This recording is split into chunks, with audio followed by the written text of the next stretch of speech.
তো এতিয়া আমাৰ অসমৰ মানুহৰ মনত আৰু এটা মানে সংশয় আহি যাব কি বোলে শংকৰ মাধৱ থাকোঁতে আপুনি আকৌ বাহিৰত কিয় পালেগে বা বাহিৰৰ গুৰুৰ সেৱা মানে আশ্ৰয় ল'লে। তো এনেকুৱা ধৰণৰ কিছুমান নিগেটিভিটি কমেণ্ট হয়তো আহিব পাৰে, নহয়নে বাৰু? গতিকে ইয়াৰ বিষয়ে আপুনি মানে কি ক'ব? আপুনি ধৰি লওক এতিয়া আশ্ৰমখন এনেধৰণে ধুনীয়াকৈ চলাই আছে, ইয়াৰ বিষয়ে ভৱিষ্যতে আৰু কিবা বৃহৎ প্লেনিং ৰাখিছে নেকি বা কিবা? যে প্ৰতিজন সন্ত ইজনে সিজনক বহুত শ্ৰদ্ধা আৰু ভক্তি কৰে, হয়নে? বহুত মানে সন্মান কৰে, কিন্তু আমাৰ ইয়াত অসমত সেই বস্তুটো দেখা নাই। ইজন গুৰুজনাই বোলে মূৰ্তি নামানিছিলে, হয়নে? মূৰ্তি নামানিছিলে বুলি আপোনাৰ লগত বা বিভিন্ন আমাৰ তৰ্ক কৰি থকা, আলোচনা কৰি থকা আমি দেখা পাওঁ। ভক্তি বেদান্ত আধ্যাত্মিক জ্ঞান কেন্দ্ৰ নাম দিয়া হৈছিল আশ্ৰমখনৰ। হয়, কি আছে নামটোতে তাৰ পৰিচয়। ভক্তি শিকোৱা হ'ব। ভক্তি মানে ভগৱানৰ প্ৰতি কি কৰিলে প্ৰেম বাঢ়িব। আপুনি কোনটো ৰুটত গৈছে এইটো নহয়, আপুনি ওপৰলৈ উঠিব লাগে ইয়ালৈ, কোনটো ৰুট যাব? আপুনি লিফ্টত যাব নে কি আপুনি এনেকৈ যাব না বাওঁফালে ৰাস্তাত যাব সোঁফালে যাব, উদ্দেশ্য হৈছে ওপৰলৈ উঠা। কৃষ্ণ জয় গুৰু শংকৰ। সমূহ ভকত বৈষ্ণৱলৈ আমি ভক্তিভৰা সেৱা আৰু শ্ৰদ্ধা নিবেদন কৰা হৈছে। আমি আজি এজন বিশেষ ব্যক্তিৰ লগত উপস্থিত আছোঁ আৰু বিশেষ কাৰণত আজি ভিডিঅ'টো আমি বনোৱা হৈছে। আচলতে আমি আহিছিলোঁ গোলাঘাট জিলাত, এটা অনুষ্ঠান আছিলে।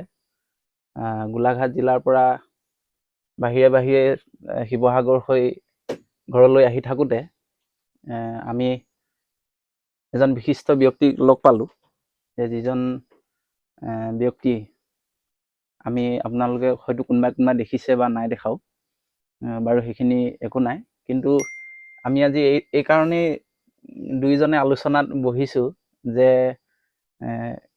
প্ৰভুৱে মাতিলে বোলে আপুনি আহকচোন এফালে অকণমান লগ পাব বিচাৰিছোঁ। তো তেনেধৰণে কোৱাৰ কাৰণে আহিলোঁ। আমি তেখেতক দৰ্শন কৰিলোঁ। আমাক প্ৰভু পৰিচয়টো দি দিব লাগে প্ৰভুজী। কৃষ্ণ হৰে কৃষ্ণ। আমি সেৱা জনালোঁ আপোনালৈ। খুব ভাল লাগিলে আপোনাক লগ পাই। আপোনাৰ ওচৰত আহিহে মোৰ এই কথাখিনি উপলব্ধি হৈছে যে বিশেষকৈ আপুনি মানে এখন আশ্ৰম ইমান সুন্দৰভাৱে চলাই আছে। এই আশ্ৰমত আহি পেলাই আমি যিটো পৰিৱেশ দেখিলোঁ, আচলতে এই পৰিৱেশটো বৰ্তমান সময়ত খুবেই প্ৰয়োজনীয় হৈ পৰিছে বুলি আমি নৱপ্ৰজন্ম হিচাপে আমি প্ৰয়োজনবোধ কৰিছোঁ। আৰু ইয়ালৈ আহি পেলাই এই কাৰণেই ভাল লাগিলে, তাৰমানে আপোনাৰ যি আশ্ৰম, এই আশ্ৰমভাগিত যেনেধৰণে নীতি নিয়মৰ মাজত থকা হয় বা সৰু সৰু উঠি অহা প্ৰজন্মসকলক ইমান সুন্দৰকৈ আপুনি আধ্যাত্মিক জ্ঞানৰ লগতে স্কুলতো পঢ়া শুনাৰ ব্যৱস্থা কৰিছে। প্ৰভুজী আপোনাৰ ভাল নামটো ক'বচোন, আৰু কিমানজন আছে মানে শিষ্য আপোনাৰ আশ্ৰমত কিমানজন আছে সেই বিষয়ে আপুনি অকণমান কৈ দিব। হৰে কৃষ্ণ। হৰে কৃষ্ণ। কৃষ্ণ কৃষ্ণ। তো এনেই বৰ্তমানক পুষ্পগোপাল দাস বুলিয়ে সকলোৱে চিনি পায়। কৃষ্ণ। তো ইয়াৰ আগতে যিটো আমাৰ লিগেল নেম বুলি কয় যিটো, সেইটো হৈছে পাৰ্থ প্ৰতিম গগৈ। মোৰ জন্মস্থান চলাপথাৰ, লাকুৱা চলাপথাৰ, শিৱসাগৰ জিলাৰ। তাত মোৰ জন্ম। এতিয়া যিটো সোণাৰী নাফুক ফৰেষ্ট গেট বুলি কয়, সোণাৰীৰ ওচৰৰ যিটো, তাতে আমি আশ্ৰমখন কৰিছোঁ। তো এইখিনি প্ৰথম পৰিচয়টো। আৰু কি জানিব বিচাৰে এতিয়া? প্ৰভুজী কিমান বছৰ হ'ল আপোনাৰ আশ্ৰমখন খোলা? আশ্ৰমখন এতিয়া 2 বছৰ পাৰ হ'ল। মে' মাহত খুলিছিলোঁ 24 চনত। এতিয়া জুন জুলাই আগষ্ট। ইয়াতে মানে শিষ্যসকল ক'ৰ পৰা আহিছে এনেই আপোনাৰ কিমান দূৰ পৰা আহিছে? বৰ্তমানলৈকে অৰুণাচলৰ পৰা আছে, তিনিচুকীয়া, এইফালে শিৱসাগৰ, এই এনেকুৱা ওচৰা ওচৰিখিনি আছে। তেনেকুৱাই আছে ষ্টুডেণ্টবিলাক, যোনে খবৰ পাইছে যে তেনেকুৱা এখন আছে, যে বিনামূলীয়াকৈ ল'ৰা ছোৱালীক পঢ়ায়, থকাৰ ব্যৱস্থা, খোৱাৰ ব্যৱস্থাৰ পৰা আদি কৰি সকলোবিলাকৰ দায়িত্ব লোৱা হয়, তেনেকৈ গম পাইছে। আৰু তেনেকৈ তেওঁলোকে আহিছে, পৰিয়ালৰ মানুহে থৈ গৈছে। আৰু তেনেকৈ স্কুললৈও যায় ল'ৰা ছোৱালীবিলাকে, আৰু আধ্যাত্মিক শিক্ষাখিনিও গ্ৰহণ কৰি থাকে। সেইখিনি আপুনি নিশ্চয় দেখিলে এইকেইদিন থাকি। আমি দেখিছোঁ বাৰু সেইখিনি। আশ্ৰমখন আপুনি ইমান সুন্দৰকৈ চলাই আছে, আৰু আশ্ৰমৰ যিটো চিজিলতা বা যিটো নিয়মানুৱৰ্তিতাৰ মাজত চলি আছে, সেইটো মানে আটাইতকৈ শলাগনীয় বিষয়। ব্ৰহ্মপুৱাতে সকলো শিষ্যসকল উঠে আৰু আৰতি কৰে ভগৱন্তক তেনেধৰণে হয়। সেৱা শুশ্ৰূষাখিনি কৰে। হয়। আৰু ইমান মানে ধুনীয়া এটা পৰিৱেশ, মানে যিটো সময়ত যে আমাৰ নিচিনা যুৱকসকলে বা উঠি অহা প্ৰজন্মই যেনেধৰণে কিছুমান বিভিন্ন ৰাস্তাৰে বাট লৈছে, নিচাজাতীয় দ্ৰব্যৰ পৰা আদি কৰি হয়। তেওঁলোকৰ মানে বিভিন্ন ধৰণৰ বেয়া আচৰণবিলাক আহিছে। গতিকে এনে এটা ক্ষেত্ৰত মানে আমি আপোনাৰসবৰ আশ্ৰমত আহি এটা বস্তু দেখা পালোঁ যে ইয়াৰ কোনো এজন শিষ্যই বা কোনো এজন প্ৰভুৱে মানে গুটখালৈকে নাখায়। আনকি চাহ পাণ বিড়ি চাহ পাণ বিড়িটো নাই, গুটখা এটাও কোনো মুখত নিদিয়ে। গতিকে এই বস্তুখিনি আপুনি ইমান সুন্দৰকৈ তেওঁলোকক মানে তেওঁলোকৰ পৰা আঁতৰাই ৰাখিব পাৰিছে, এই বস্তুটো কিন্তু বহুত শলাগনীয় বিষয় বুলি আমি ভাবিছোঁ। আৰু নৱপ্ৰজন্ম হিচাপে আমিও এইখিনি হোৱাটো ভাল আৰু হ'ব লাগে বুলি খুব মানে ভাবোঁ, প্ৰয়োজনবোধ কৰিছোঁ তাৰমানে। যিহেতু এই বস্তুখিনি নোহোৱাৰ কাৰণে সমাজবিলাক বিচলিত হৈছে। তাৰ লগতে আপুনি এতিয়া ক'লেই সুন্দৰকৈ সকলোৰে থকা খোৱাৰ সুবিধাও আছে, সেইখিনি বাৰু মই ইতিমধ্যে দেখিছোঁৱে, চাইছোঁৱে। প্ৰভুজী, আৰু এটা কথা জানিবলৈ মন গৈছে, আশ্ৰমভাগী এনেই মানে যিটো ফাউণ্ড হয়, চলিবৰ কাৰণে যিটো পইচা লাগে, সেই পইচাটো মানে কেনেধৰণে মেনেজ হয়? তাৰমানে আপুনি কেনেধৰণে মেনেজ কৰে পইচা? এইটো অকল আপোনাৰে প্ৰশ্ন নহয়, হয়, সকলোৰে প্ৰশ্ন। কেতিয়াবা ক'ৰবাত গ'লেই তেওঁলোকে কয় আশ্ৰমখন কেনেকৈ চলে? মই ক'লো ভগৱানে চলাইছে। নহয় মানে পইচা পাতি চৰকাৰৰ ফালৰ পৰা পায় নে কোনোবাই আপোনাৰ ছ'চাইটিৰ ফালৰ পৰা ক'ৰ পৰা মেনেজ কৰে? একচুৱেলিটো সকলোবিলাক ভগৱানেই চলাই থাকে, সেইটো আমি বিশ্বাসে নকৰোঁ আচলতে।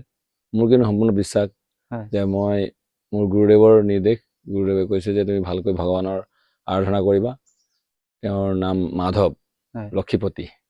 আৰু গীতাতো কৈছে ভগৱানে যে যত্ৰ যোগেশ্বৰ কৃষ্ণ, যত্ৰ পাৰ্থ ধনুধৰ, তত্ৰ শ্ৰী বিজয়। য'ত যাৰ লগত গুৰু আৰু কৃষ্ণৰ আশীৰ্বাদ থাকিব, তাত শ্ৰী মানে লক্ষী দেৱী আৰু বিজয় সফলতা আহিবই। তো সেইখিনি আমি বিশ্বাস কৰি আছিলে, আৰু সকলোকে সেইখিনি শিকাব বিচাৰোঁ যে ভগৱানৰ ওপৰত ভৰসা ৰাখা। তো সেই ভৰসাতে আমি চলাই গৈ আছোঁ। ক'ৰ পৰা আহে মানে নিজে নিজেই দিয়ে চবেই। যোনে যোনে গম পাইছে, যিসকলে জানে যে জানিছে যে এওঁলোকে কৰিছে, তেওঁলোকে দি থাকে। তো মই বেলেগকৈ কাৰো ওচৰত মই কালেকশ্যন কৰিবলৈ আজিলৈকে যোৱা নাই। ওচৰৰ সোণাৰী টাউন আছে, তাতে মই কালেকশ্যন কৰিবলৈ নাযাওঁ।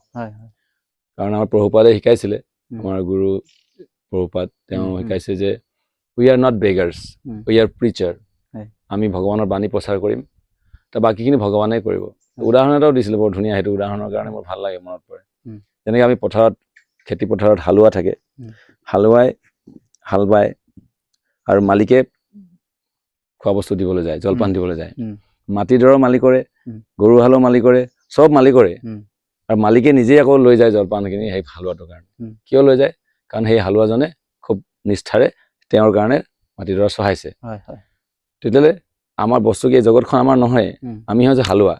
আমি যদি হালোৱা হওঁ, ভালকৈ যদি তেওঁৰ খেতি কৰোঁ, তেতিয়াহ'লে মালিকে মোক যোগাৰ নিদিব জানো? সেইটো গীতাতে কৈছে, অনন্য চিন্তয়ন্তু মাং যে জনা পৰ্যুপাসতে তেসাং নিত্যাভিযুক্তানাং যোগক্ষেমং বহাম্যহম। তেওঁ যোগক্ষেম কৰে আৰু বহাম্যহম কৰে। তেওঁ কৈছে মোৰ ভালকৈ চিন্তা কৰা, মোৰ মতে কাম কৰা, মোৰ কাৰণে কাম কৰা, তেতিয়াহ'লে মই তোমাৰ কাৰণে ভাবিম। তো এইখিনি আচলতে আমি শিকাব বিচাৰোঁ, আৰু নিজেও মই সেইখিনি ফ'ল' কৰোঁ। তো সেইকাৰণে মই মানুহক ভগৱানৰ কথা কওঁ। প্ৰায় 2006 চনৰ পৰাই মই এই লাইনত আছোঁ, ভক্তি জীৱনত সম্পূৰ্ণভাৱে।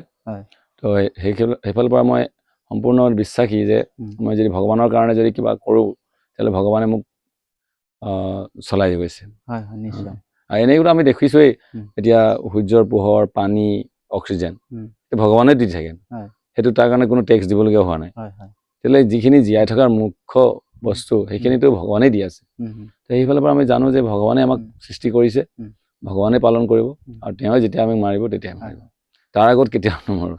কথাখিনি এনেকুৱা ধৰণৰ। সেইকাৰণে এই ফাণ্ডটো ক'ৰ পৰা আহিছে, মই মানুহৰ লগত যেতিয়া কথা পাতোঁ, যদি 20 বছৰ যিমান দিনৰ লগত যাৰ লগত কথা পাতিছোঁ, তেওঁলোকে মোৰ কথা শুনি ভাল লাগিছে, তেওঁ নিজে নিজে কয় আপোনাৰ QR কোডটো দিব নিব, বা কিবা এটা মই দিব বিচাৰিছোঁ। দিব পাৰে, অসুবিধা নাই। মোৰ কিন্তু কোনো ৰিচিপ্ট নাই। কিন্তু আপোনাৰ যদি বিশ্বাস হয় যে দিবলৈ, দিব পাৰে। আপোনাৰ কোনোবা QR কোড বিচাৰিছে, কিন্তু মই কাকো QR কোডটো ডাইৰেক্ট মই ক'ত মাৰি নাই থোৱা আজিলৈকে। আমাৰ আশ্ৰমত দেখিব QR কোড নাই, বহুতে সোধে, মোৰ যে এনেকুৱা চিষ্টেম নাই। আপুনি দিব বিচাৰিছে, মই দি দিম আপোনাক। মই উপজাচি আপোনাক নিবিচাৰোঁ। হয় হয় তো আপুনি যেতিয়া ক'ব হয় কিবা সহায় কৰিবলৈ, তেতিয়া কৰিব পাৰে। তো তেনেধৰণে চলি আছে। বহুতো সদাশয় ব্যক্তি আছে, তেওঁলোকে চলাই আছে। চলাই আছে। বিশেষকৈ যে মই আছোঁ, মই যিখন এতিয়া আছোঁ, সেইডোখৰত মোৰ এজন বন্ধু এই সোণাৰীয়ে শুক্লেং বুঢ়াগোহাঁই, হয় তেওঁৱে প্ৰথম মোক সেই এডোখৰ এক কথা মাতি প্ৰথম এটা সৰু ঘৰ বনাই দিছিলে। হয় হয় টিঙৰ ঘৰ এটা আপুনি দেখিলেই, প্ৰথম যিটো হেৰি ঘৰ, নাটঘৰটোৰ সেইটোৱে আছিল। তেওঁ না বাথৰুম আছিলে, না টিউবৱেল এটা আছিলে, কাৰেণ্ট আছিলে, একোৱে নাছিল, পথাৰৰ মাজত। তেনেকৈ আমি আৰম্ভ কৰিছিলোঁ। মোৰ লগত 6জন ষ্টুডেণ্ট আছিলে প্ৰথম, 6টা ল'ৰা। তেনেকৈ আমি আৰম্ভ কৰিছিলোঁ। তেনেকৈ থাকি 1 বছৰ কষ্ট কৰি কটালোঁ। তাৰপিছত কাৰেণ্টৰ ব্যৱস্থা হ'ল। তাৰপিছত আৰু লাহে লাহে লাহে সকলোৱে দেখিছে, দেখি আহিছেও, ভাল পাইছে, সেইকাৰণে তেওঁলোকে সহায় কৰিছে। তেনেকুৱা ধৰণৰ এনেকৈ চলি আছে আৰু। প্ৰভুজী, আপুনি ইমান সুন্দৰকৈ তেওঁলোকৰ সেৱা শুশ্ৰূষাবিলাক কৰিছে, ভাল লাগিছে দেখি। যোৱাকালিও এটা ঘটনা দেখিলোঁ যে মানে মেডিকেলৰ এটা কেছ হৈছিলে মানে বাৰু, এই মাতাজী ভাগৰ অলপমান স্বাস্থ্যজনিত কাৰণত বেয়া হৈছিলে, কিন্তু আপুনি নিজেই মানে দেউতাৰ নিচিনাকে এজন দেউতাকে যেনেধৰণে ল'ৰা ছোৱালী বা সতি সন্তানক প্ৰতিপাল কৰে, আপুনি তেনেধৰণে তেওঁলোকৰ সকলোখিনি চিকিৎসাৰ পৰা আদি কৰি খোৱা পিন্ধালৈকে সকলোখিনি চোৱা চিতা কৰে। মানে আৰু এটা কথা ক'লে আপুনি যে 2006 চনৰ পৰা জড়িত আছে। গতিকে আপোনাৰ এই জীৱন যাত্ৰাটো বা এনেধৰণৰ ইমান ধুনীয়া ভাল কৰ্মখিনি কৰিবৰ কাৰণে মনলৈ মানে কেনেধৰণে কথাখিনি আহিলে বা কেনেধৰণে আপুনি আৰম্ভ কৰিলে? কেলে সুধিছোঁ মানে কথাটো, কাৰণ অসমত মানে বিৰল, তাৰমানে অসমত আমি তেনেধৰণে পোৱা নাই। তাৰমানে খুলিছে কোনোবাই বৃদ্ধাশ্ৰম খুলিছে বা বিভিন্ন ধৰণৰ অনাথ আশ্ৰম খুলিছে, কিন্তু এনেধৰণৰ গুৰুকুল প্ৰতিষ্ঠা হোৱা আমি দেখা নাই মানে। আৰু কৰিছে যদিও বিশেষকৈ মানে সাধু বা সন্তসকলক কৰা আমি দেখা নাই মানে। সেইখিনি আছে যদিও কম আছে, খুব কম আছে। গতিকে আপুনি মানে এই ভাল কৰ্মখিনি যাত্ৰাটো কেনেধৰণে আগবাঢ়িব মানে মন কৰিলে অকণমান কওকচোন বাৰু। মই 2006 চনত ইস্কনৰ যে এখন কিতাপ পঢ়িবলৈ পাইছিলোঁ, ইস্কন বুলি কয়, যিটো আপুনি শুনিছে বা, international society for Krishna consciousness. মই ঘৰতে আছিলোঁ তেতিয়া, অসুস্থ আছিলোঁ অকণমান। তাৰ মোৰ আধ্যাত্মিকতাৰ সৰুৰ পৰাই দেউতাৰ পৰা শিক্ষা পাইছোঁ। সেইখিনি মা দেউতাৰ পৰাই মই শিকিছোঁ, কিন্তু ইমান ক্লিয়াৰ নাছিলে ভিউবিলাক। এই ভাগৱত মহাভাৰতৰ কাহিনীবিলাক ভাল লাগে, ভক্তি জীৱন, কিন্তু চিৰিয়াছ নাছিলোঁ মানে। তাৰপিছত প্ৰভুপাদৰ গীতা পঢ়িলোঁ আৰু সৰু 2খন কিতাপ পঢ়িছিলোঁ। তেতিয়াই মই এটা নতুন ৰাস্তা বিচাৰি পালোঁ যে নহয়, আৰু কিবা এটা শিকিব লাগিব। তেতিয়া মই উৰা মাৰিলোঁ, তাৰ পৰা ঘৰৰ পৰা ওলাই গুচি গ'লোঁ। মই কলিকতাত গ'লোঁ। কলিকতাত ইস্কনৰ হেডকোৱাৰ্টাৰ, তাত মই শিক্ষা ল'লোঁ। এইবিলাক শিক্ষা লৈ প্ৰায় 18 বছৰমান তাতে, মানে ইয়ালৈ অহাৰ আগতে তাতে 18 বছৰমান তাত শিক্ষা গ্ৰহণ কৰিলোঁ গীতা ভাগৱতৰ ওপৰত। সকলোবিলাক আধ্যাত্মিকতা যিখিনি আছে, বিভিন্ন জেগাতো গ'লোঁ, গোটেই ভাৰত ভ্ৰমণ কৰিলোঁ, বস্তুখিনি চালোঁ, পুৰীৰ পৰা আদি কৰি গোটেইখিনি। আধ্যাত্মিকতা জগতখন চালোঁ, মানে বৰ ধুনীয়া। তেতিয়া মনত পৰিলে গুৰুজন শংকৰদেৱ মাধৱদেৱ যিখিনি দি থৈ গৈছিলে, সেইখিনি আচলতে এতিয়া মানুহবিলাকে ভালকে ল'বই পৰা নাই। তেওঁ যিখিনি দি থৈ গৈছে, বহুত ডাঙৰ এটা সম্পদ দি থৈ গৈছে। কিন্তু আমিও অলপ দ্বিধাবোধ নকৰা নহয় বাৰু, কৈছে। তো সেইখিনি মই পিছত আহি পিনে এতিয়া অনুভৱ কৰিছোঁ যে তেতিয়াহ'লে মই অসমত কিয় নোৱাৰোঁ? সেইখিনি গোটেই ভাৰতত গোটেই প্ৰচাৰ হৈছে, ৰাছিয়াৰ নিচিনা জেগাত প্ৰচাৰ হৈছে এই কৃষ্ণ ভাৱনামৃত, যে সকলোবিলাকে ভগৱান কৃষ্ণক ভগৱান বুলি মানি তেওঁলোকৰ পূজা অৰ্চনা কৰিছে, নিজৰ জীৱনটোক উৎসৰ্গ কৰিছে, গোটেই বিশ্বতে হৈছে। তেতিয়াহ'লে মই চিন্তা কৰিলোঁ, মোৰ নিজৰ যেনেকৈ জুবিন গাৰ্গৰ নিচিনাকৈ তেওঁ বোম্বেত গৈ পিনে আকৌ গুচি আহিলে নিজৰ জেগালৈ। তো সেইটো মই তেওঁক পিছতে শুনিছোঁ বাৰু, তেওঁ এনেকুৱা কৰিছে বুলি, কিন্তু মোৰ সেইটো তেনেকুৱা মোৰ ভাবিলে নহয়, মই অসমবাসীক কিয় দিব নোৱাৰোঁ? মই ঘৰৰ ল'ৰা ঘৰলৈ উভতি আহিছোঁ, আৰু যিখিনি হয় সেইখিনি মই ভাবিলোঁ যে ইয়াতে দিয়া হ'লে ভাল হ'ব। তো সেইকাৰণে ইচ্ছা কৰিছিলোঁ ভগৱানৰ ওচৰত।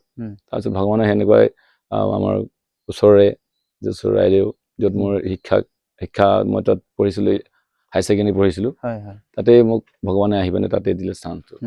তো এনেকৈ এই প্ৰভুপাদৰ কিতাপবিলাক পঢ়িয়ে মই অনুপ্ৰাণিত হৈছোঁ যে, আৰু এটা কথা এনেই কোৱা যায়, জীৱে প্ৰেম কৰে যেইজন সেইজন সেবিশ্বেশ্বৰ। জীৱৰ সকলোবিলাকৰ কাৰণে কৰিব লাগে। আমি বসুধৈৱ কুটুম্বকম বুলি এটা শব্দ পাওঁ আমাৰ আধ্যাত্মিক জগতত। আমাৰ সকলোৰে পিতা হৈছে ভগৱান, আমি সকলোৱে তেওঁৰ সন্তান। তেতিয়াহ'লে সকলো যদি আমাৰ সন্তান হয়, সকলোৰে প্ৰতি মৰম চেনেহ ৰাখিব লাগে। অকল নিজৰ ল'ৰা ছোৱালীকেইটাই নিজৰ ল'ৰা ছোৱালী এনেকুৱা নহয়, মই চিন্তা কৰিলো মই যদি বিয়া পাতো তেতিয়াহ'লে মোৰ ল'ৰা ছোৱালীকেইটা আপোন বেছি হৈ যাব মোৰ বাকীখিনিৰ পৰা মোৰ সেইটো স্বাভাৱিকভাৱে কম হৈ যাব যদি মই বিয়া নপতাকৈ যদি সকলোকে আপোন কৰিব পাৰো তেতিয়াহ'লে সকলোৰে প্ৰতি ভেদভাৱটো কম থাকিব আসক্তিও কম হ'ব সকলোৱে যিমান সমান তেতিয়া তো এনেকুৱা এটা পৰিকল্পনা কৰি মই ওলাই আহিছো যাতে আমিও এটা বৰ হেৰি জীৱন পাৰ কৰি আহিছো ডেকা জীৱনত যিটো আপুনি সকলোৱে জানে মদে গাজাই আমাৰ আহোম সম্প্ৰদায়ত যেতিয়া আমাৰ অসমীয়া সমাজত যেতিয়া এইবিলাক হয় মদে মাংসই ভক্তি কৰে আপুনিতো এতিয়া নিজে গগৈ লিখে আমিও গগৈ লিখো হয় এইখিনি বাৰু আমি ভুক্তভোগী তো তেতিয়া গম পালো যে নহয় এইটো জীৱন আছিলে এনেকুৱা মই দেউতাৰ লগতো এনেকুৱা বিষয়ে আলোচনা কৰিছিলো তেতিয়া যে এইখিনিতো ঠিক নাই মানুহ কিন্তু তেওঁলোকে ওলাই আহিব নোৱাৰিলে কিন্তু আমি জোৰ কৰি ওলাই আহি তেতিয়া শিকিলো বস্তুখিনি এতিয়া সেইখিনিয়ে ল'ৰা ছোৱালীখিনিক শিকাব বিচাৰো যে সেইটো এটা বেয়া বস্তু সেইটো তেতিয়া নতুনকৈ সংস্কাৰ হ'ব লাগে সংস্কৃতি বুলি ভাবি থাকিলে নহ'ব এই মদ খোৱাটো সাঁজ পানী খোৱাটো সংস্কৃতি বুলি ভাবি থৈছো এতিয়া আমি তো সংস্কাৰ য'ত নাই সেইটো সংস্কৃতি নহয় আচলতে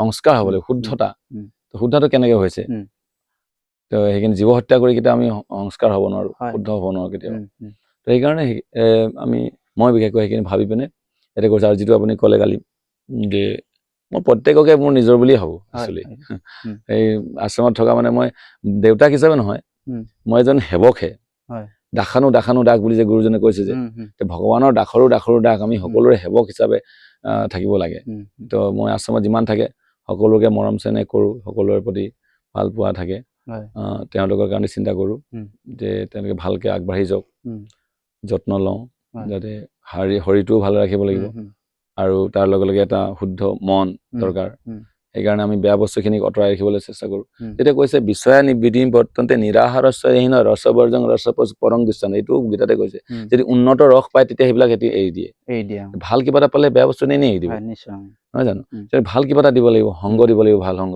সৎসংগত স্বৰ্গবাস অসৎ সংগত সৰ্বনাশ বুলি কয় এতিয়া সৎসংগ আমি আচলতে সৰুতে আমি সেনেকুৱা সংগ নাপালো তো মায়ে ভাবিছিলে হোষ্টেললৈ গ'লে মোৰ ল'ৰাটো ভাল হ'ব কিন্তু হোষ্টেলত গৈ অসৎ সংগত মই বেয়াহে হ'ল বেছি ঘৰত থাকোঁতে মাৰ শাসনত যেতিয়া আছিলো ভালে আছিলো তো এই সেনেকুৱা সংগ নোপোৱাৰ কাৰণে ল'ৰা ছোৱালীবিলাক আমি বেয়া হৈ যোৱাৰ দেখিবলৈ পাইছো আৰু সেইখিনি যাতে নহয় আমি তেওঁলোকক এটা সুযোগ দিব লাগে সেই সুযোগটো দিবৰ কাৰণে আশ্ৰমখন বনাইছো যাতে ইয়াত তেওঁলোকে এটা পিছত ক'ব যাতে নোৱাৰে যে আমি সুযোগেই নাপালো নহয় জানো সুযোগটো আমি দিম তাৰপিছত যদি নহয় তেতিয়াহ'লে বেলেগ কথা ভগৱানেও সকলোকে সুযোগ দিয়ে দুৰ্যোধনকো সুযোগ দিছে কৰ্ণকো সুযোগ দিছে চবকে এবাৰ সুযোগ দিছে ভাল হ'বৰ কাৰণে নহয় জানো তো সেইটো আমিও বিচাৰিছো যে সকলোৱে এটা সুযোগ পাওক সেই উদ্দেশ্যেই সকলোকে নিজৰ আপোনজন বুলি ভাবি এনেকে সেৱা আগবঢ়াবলৈ চেষ্টা কৰিছো যদিও তাতে ত্ৰুটি বিচ্যুতি হৈ গৈছে মই অকলে কিমান টানিম ৰাইজে নখ জোকাৰিলে নৈ বব মই তথাপি মোৰ ফালৰ যিমানখিনি আৰু মই চেষ্টা চলাই গৈছো আৰু সকলোকে আহ্বান কৰো যেনে আপোনালোকক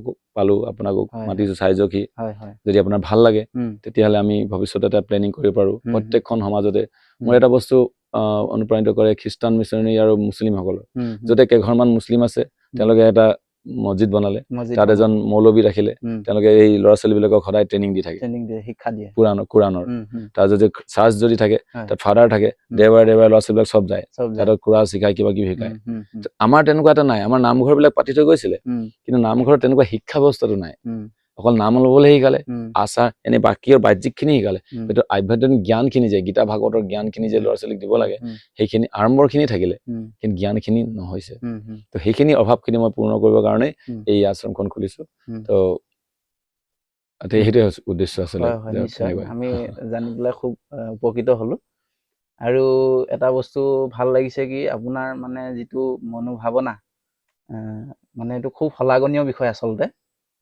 আগতে এনেওতো গুৰুকুলবিলাক আছিলে ইংৰাজসকল অহাৰ পিছতহে গুৰুকুলবিলাক নাইকিয়া হ'ল তো গুৰুকুলত থাকিলে মানে আধ্যাত্মিকতাৰ লগতে আনুষ্ঠানিক শিক্ষাও লাভ কৰিবলৈ তেওঁলোকে সম্ভৱ হয় ভাল হয় মানুহ হ'বলৈ শিকায় নহয়নে গতিকে এইটো বস্তু খুব প্ৰয়োজন হৈছে বুলি ভাবিছো প্ৰতিখন জিলাতে বা অসমত আমি অসমীয়া যুৱক হিচাপে এইখিনি অকণমান গুৰুত্ব দিলে ভাল বুলি ভাবিছো নহয় নাব বহু তাৰপিছত আৰু এটা কথা আমি অকণমান জানিব বিচাৰিছো আপুনি ধৰি লওক এতিয়া আশ্ৰমখন এনেধৰণে ধুনীয়াকৈ চলাই আছে ইয়াৰ বিষয়ে ভৱিষ্যতে আৰু কিবা বৃহৎ প্লেনিং ৰাখিছে নেকি বা কিবা পৰিকল্পনা আছে নেকি মানে ধৰি লওক এতিয়াতো খোলাকে কথাখিনি কৈছো আৰু এতিয়া মানে গেৰুৱা বস্ত্ৰ পিন্ধা দেখিলে মানে আমাৰ অসমীয়া মানুহৰ মনত এটা ধাৰণা থাকে কি বোলে মানে নহয়, বেংগলী ধৰ্ম মানে নহয় প্ৰথমতে ভাবে এইটো হেৰি বুদ্ধিষ্ট নেকি সুধে, বুদ্ধিষ্ট নেকি?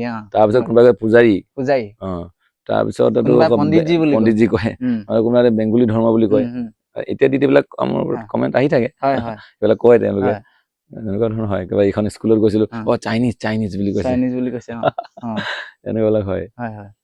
তো গতিকে সেই বস্তুটোৱে মানে আমাৰ মানুহসকল বা অসমীয়া মানুহসকলৰ মাজত এনেধৰণৰ কিছুমান মিছ আণ্ডাৰষ্টেণ্ডিং হয়। তো সেইটো কাৰণে মানে ভুল বুজাবুজিও হয় কেতিয়াবা। হয় বোলে সেইজন বোলে আহিলে এতিয়া শংকৰ মাধৱৰ বিৰোধিতা কৰা, এতিয়া শংকৰ মাধৱৰ মানে বিৰুদ্ধে প্ৰচাৰ কৰিবলৈ আহিছে, এনেকুৱা ধৰণৰ কিছুমান নিগেটিভিটি মনত সোমাই যায়।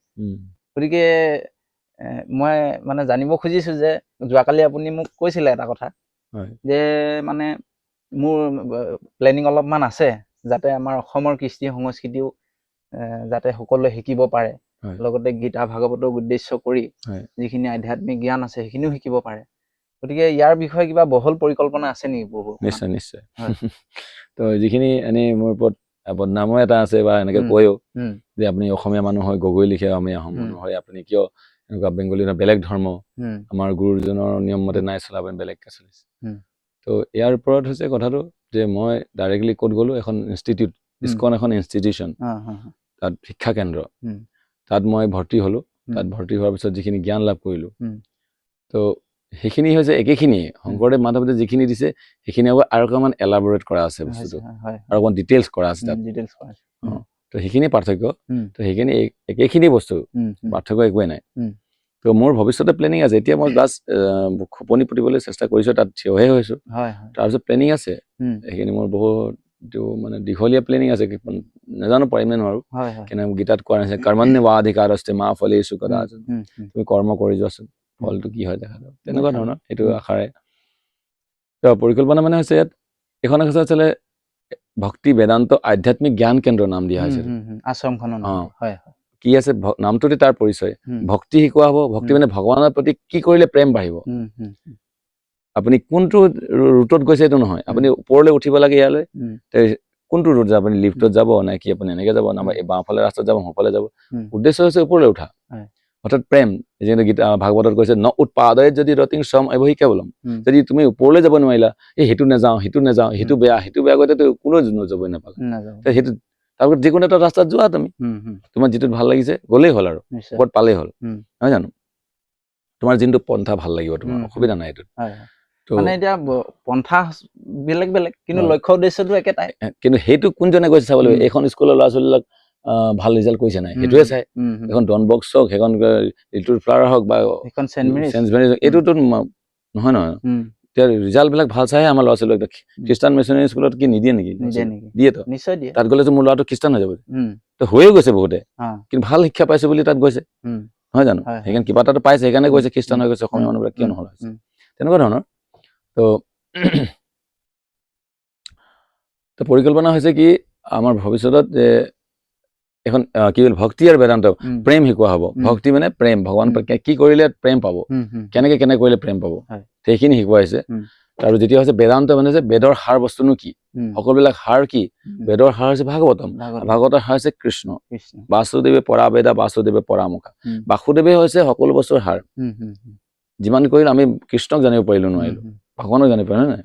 তো সেইকাৰণে আমি বেদান্ত বেদৰ সাৰনো কি বস্তু, সেইটোৱে আমি ইয়াত শিকাব বিচাৰো বিভিন্নভাৱে। এতিয়া সৰু ল'ৰাখিনিক বেলেগকে শিকাব লাগিব, অকণ ডাঙৰখিনিক বেলেগকে শিকাব লাগিব, গৃহস্থসকলৰ কাৰণে অকণমান বেলেগ ধৰণৰ থাকিব, আকৌ ব্ৰহ্মচাৰীসকলৰ কাৰণে, উদাসীনসকলৰ কাৰণে অকণমান বেলেগ থাকিব। উদ্দেশ্যটো একেই, কিন্তু পদ্ধতি কিছুমান চেঞ্জ কৰিব লাগিব।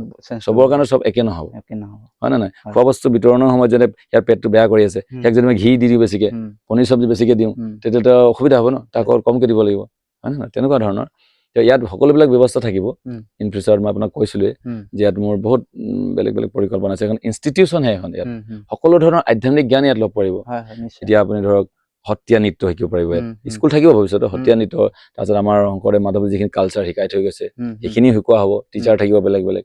তাৰপিছত ইয়াত পূজা অৰ্চনাৰ শিক্ষা থাকিব, যজ্ঞখিনিও থাকিব। কি যজ্ঞটোনো কি সি জানক, যজ্ঞনো কি বস্তু, এই নেপায় যে যজ্ঞ না, শিককচোন কিনো বস্তুটো।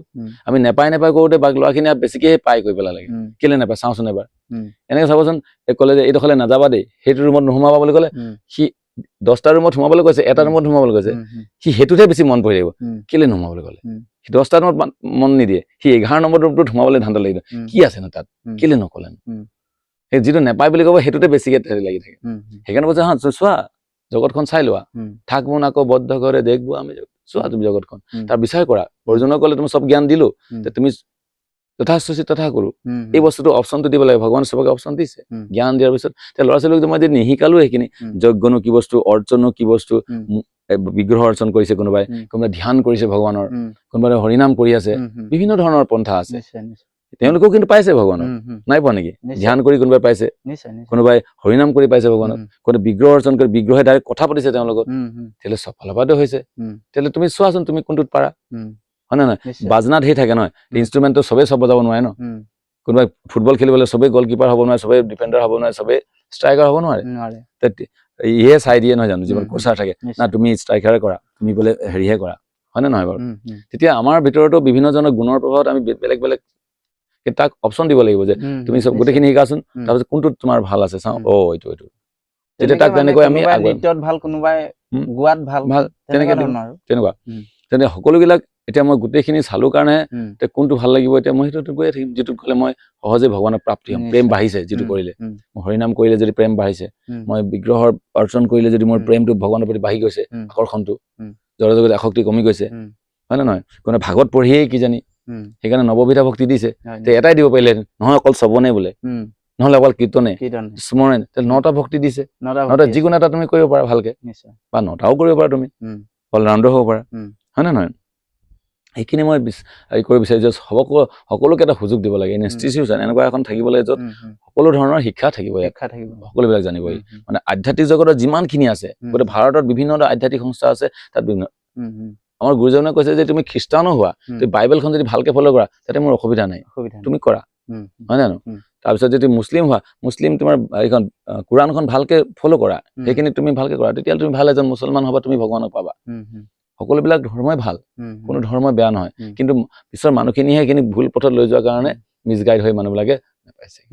মোৰ কথাখিনি এইখিনি, মই সকলোকে শুদ্ধ পথটো দিব বিচাৰিছো যে তুমি যিটোত ল'ব পাৰা, যিটোত যোৱা তুমি ভালকে যোৱা, তেনেকে ভৱিষ্যতত বিভিন্ন শিক্ষা প্ৰতিষ্ঠান থাকিব, তাত টিচাৰ থাকিব, টিচাৰে আহি শিকাব, কোনো বৰগীত টিচাৰ বৰগীত শিকাব, সত্ৰীয়া নৃত্য সত্ৰীয়া শিকাব, ভাগৱত কেনেকৈ পঢ়িব লাগে, কীৰ্তন কেনেকৈ পঢ়িব লাগে, যেনেকে সংস্কৃত শ্লোক কেনেকৈ পঢ়িব লাগে, গুৰুকুলবিলাকত যেনেকে বৈদিক মন্ত্ৰ কেনেকৈ উচ্চাৰণ কৰিব লাগে, কাকো নিন্দা কৰিবলৈ মানা কৰিছে নাই কৰা? মোৰ মা ভাল, তাৰমানে তোমাৰ মাক ঘিণ কৰিব নোৱাৰো নহয়, হয় নে নহয়? এনেকুৱা নকৰিব নালাগে যে না মোৰ মা ভাল তোৰ মা বেয়া, সৰুতে এনেকুৱা কৰো, না মোৰ মাহে ভাল তোৰ মা বেয়া, সেইটো সৰু কালত হয়, কিন্তু ডাঙৰ হোৱাৰ পিছত তেনেকুৱা নকৰে। সেইকাৰণে সকলোৱে মিলি জুলি আমি থাকিব লাগিব, গুৰুজনে সেইটোৱে বিচাৰিছিলে, হয় নে নহয়? সেইটোৱে আমি মোৰ উদ্দেশ্য, যে বৃহৎ উদ্দেশ্য সেইটোৱে যে ভৱিষ্যতত এখন এটা আছে ইনষ্টিটিউট, বিভিন্ন ধৰণৰ হেৰি থাকিব, আধ্যাত্মিক জ্ঞান, বেলেগ জড়জগতিক নহ'ব, কিন্তু সেইকাৰণে ভক্তি বেদান্ত আধ্যাত্মিক জ্ঞান কেন্দ্ৰ, আধ্যাত্মিক জ্ঞান। এতিয়া কোনো ক'ৰবাত আমাৰ অনুষ্ঠানবিলাক থাকে যে সকাম চকাম পাতি থাকে, সকামটো এইটো আধ্যাত্মিক জ্ঞান কেনেকে হ'ল, এইটো আধ্যাত্মিক অনুষ্ঠানেই নহ'ল, সামাজিক অনুষ্ঠান হৈ গ'ল, সামাজিক অনুষ্ঠান, দেহৰ কাৰণেহে কৰি থাকে সকলোৱে, আত্মাৰ কল্যাণৰ কাৰণে এটাও নকৰে।